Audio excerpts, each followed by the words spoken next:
Well, ho ho ho! Oh shit! Are my eyes on right? What are they? How do they look? Are they on right? I didn't even check that part.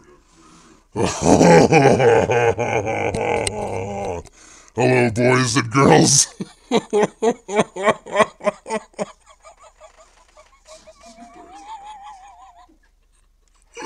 I feel dusted.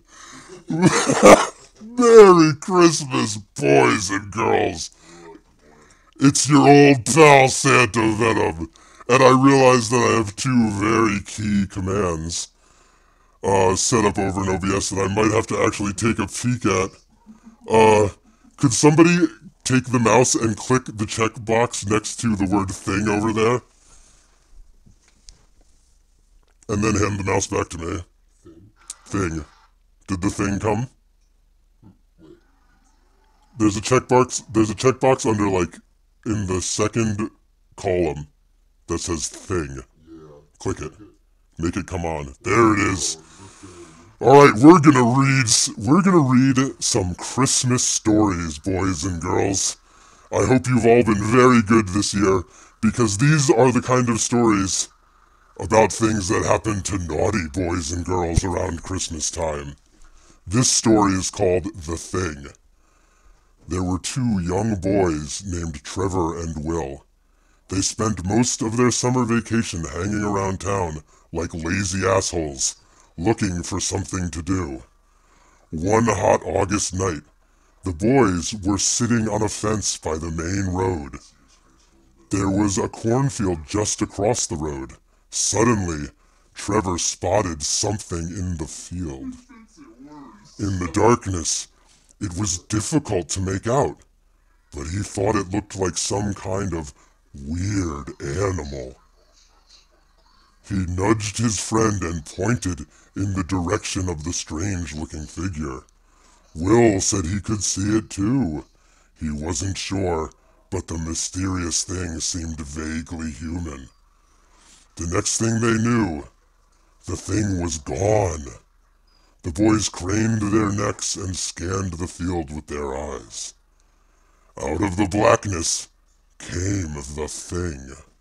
It slowly walked over to the edge of the field before disappearing again. Trevor and Will looked at each other, puzzled. "What was that?" asked Will. "I have no idea," replied Trevor. No sooner had he said that than Trevor felt a clammy hand on his shoulder. He turned around and found himself staring directly into the hideous face of the thing. He let out a yell of terror and surprise. The rotting skin on the thing's face was coming off in places, revealing the bone underneath. For a moment, it just stared silently at Trevor with its dark, sunken eyes. Then, it suddenly grabbed hold of his arm. Trevor felt its fingernails dig into his flesh as he wriggled out of its grasp. The two boys leaped off the fence and ran down the road, screaming in horror. They didn't stop running until they reached their homes. They tried to tell their parents and friends about the thing they had seen, but nobody believed them. When Trevor woke up the next morning, the scratches on his arm were still there. After a few days, they got worse and worse. Trevor got sick and his parents took him to see a doctor. After examining his arm, the doctor told the boy that it was infected and gave him some pills. Good for him. Unfortunately, Trevor's condition got worse and worse. The infection spread to his entire arm, and it wasn't long before his flesh was rotting and falling off. He was taken to the hospital, but no matter what the doctors did, no treatment seemed to work. The infection spread throughout his whole body. Trevor was confined to bed and started to waste away. I wish that I had changed the title of the stream to Phantom Venom while we were doing the setup, oh well. It seemed like he was beyond help, and as the days went by, he steadily grew worse and worse. His anguished parents could only sit at his bedside and cry as they watched their beloved son slowly rotting away before their eyes. On the day that Trevor finally passed away, Will came to the hospital to visit him. When the boy walked into the hospital room and saw Trevor lying in bed, He was horrified. His friend looked exactly like the Thing. So that's why you should always be good, boys and girls. That kind of shit is what will happen to you.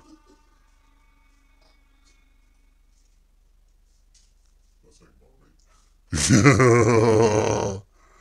I'm gonna read one more story.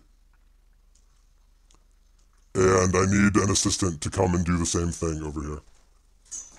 Just click the thing off and click dream on. Then click thing off.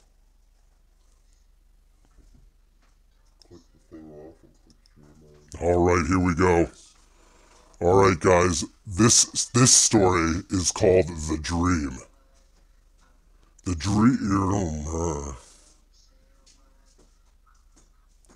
Lexi Morgan had a dream. She was walking up a dark staircase, and when she got to the top, she walked into a bedroom. The bedroom carpet was made up of large squares that looked like trapdoors, and each of the windows was fastened shut with big nails that stuck up out of the wood. In her dream, Lexi went to sleep in the bedroom, but during the night, a woman with a pale face, black eyes, and long black hair slipped silently into the room. She leaned over the bed and whispered, "This is an evil place. Run away while you still can." Then the black-haired woman grabbed her arm.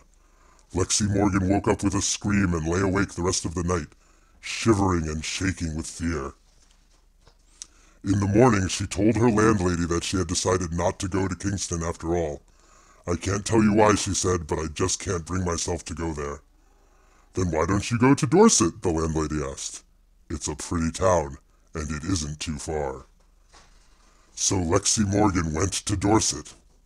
Someone told her she could find a room in a house at the top of the hill.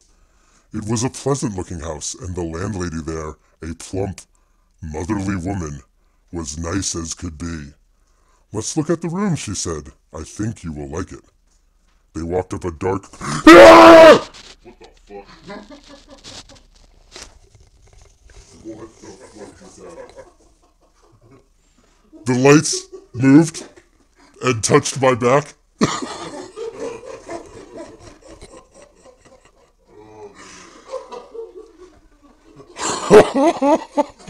I was so into what I was reading. I was so into it. Oh my god, I'm gonna drop dead. Lexi and the new landlady, they walked up a dark carved staircase. And the staircase was much like the one in Lexi's dream. In these old houses, the staircases are all the same, Lexi thought. But when the landlady opened the door to the bedroom, it was the room in her dream, with the same carpet that looked like trapdoors, and the same windows fastened with big nails. "This is just a coincidence," Lexi told herself. "How do you like it?" the landlady asked. "I'm not sure," Lexi said. "Well, take your time," said the landlady. "I'll bring up some tea while you think about it." Lexi sat on the bed staring at the trapdoors and the big nails. Soon there was a knock on the door. "It's the landlady with tea," Lexi thought. But it wasn't the landlady. It was the woman with the pale face and the black eyes and long black hair. Lexi Morgan grabbed her things and fled.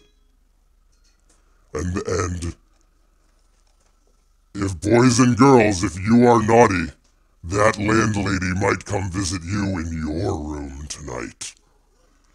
So I want everyone to be very good this year, or Santa Venom.